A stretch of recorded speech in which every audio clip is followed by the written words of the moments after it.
As you know, Sean is fulfilling his duty as an officer in the Naval Reserve, and that is why he cannot be here. I'm pretty sure I can see him hiding in those bushes. Well, that is Melissa McCarthy's interpretation of Sean Spicer hiding in the bushes during a sketch on SNL last night. And this is because the real-life White House press secretary had a very challenging week, and that is what we saw reflected in the program. Let's bring in Yelena Adzik to explain. You know, watching that, you got to laugh at the window, but I wonder how Sean Spicer reacts when he sees that. Can you imagine? I mean, just the week alone, the Bushes incident, the fact that Spicer's giving out the news, the firing of Comey, and then the talk just recently that maybe he would get canned or the press briefings will not go on altogether. I mean, there's so many questions up in the air right now. So the timing, it just is perfect for SNL to capitalize on all of this. And Melissa McCarthy, wow, the way that she just embodies this role. Have another look at her performance from last night. Were you surprised that he fired Comey before he fired you? Oh, God.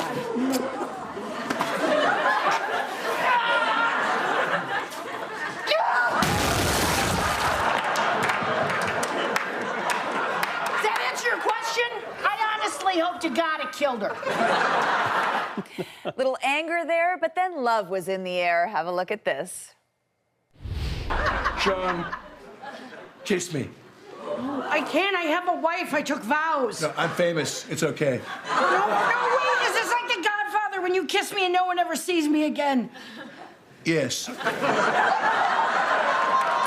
And, you know, McCarthy was the host of SNL last night, and what they've done this whole season is stick with big names, and that's no exception next weekend when they have the closer for the season. They're going to have Dwayne Johnson hosting. So, yeah, The Rock. And it's just been a winning formula for them so far. Yeah, very winning formula, as you say, season finale next weekend. But when you look at this past season, really, we've seen a big jump for SNL. And one wonders, where does it go from here?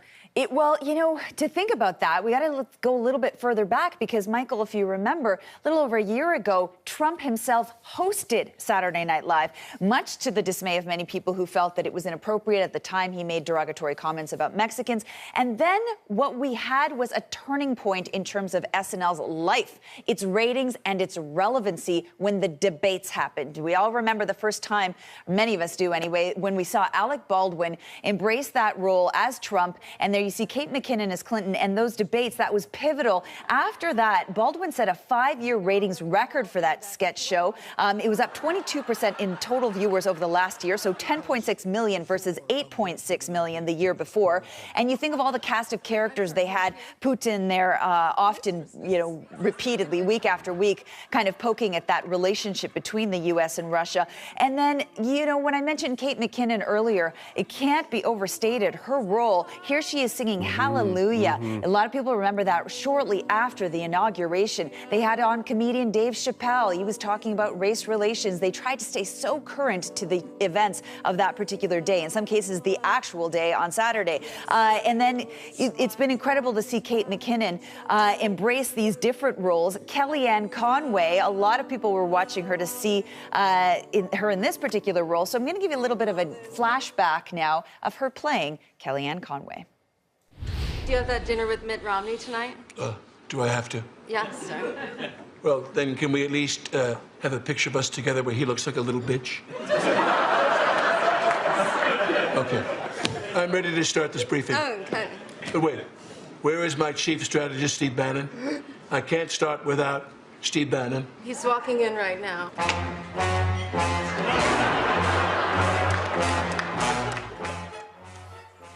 So there you have it, SNL trying to, reclaim its place in pop culture canon. Now, what they also did, they reduced commercial breaks by about 30% to make live viewing more palatable in our digital age.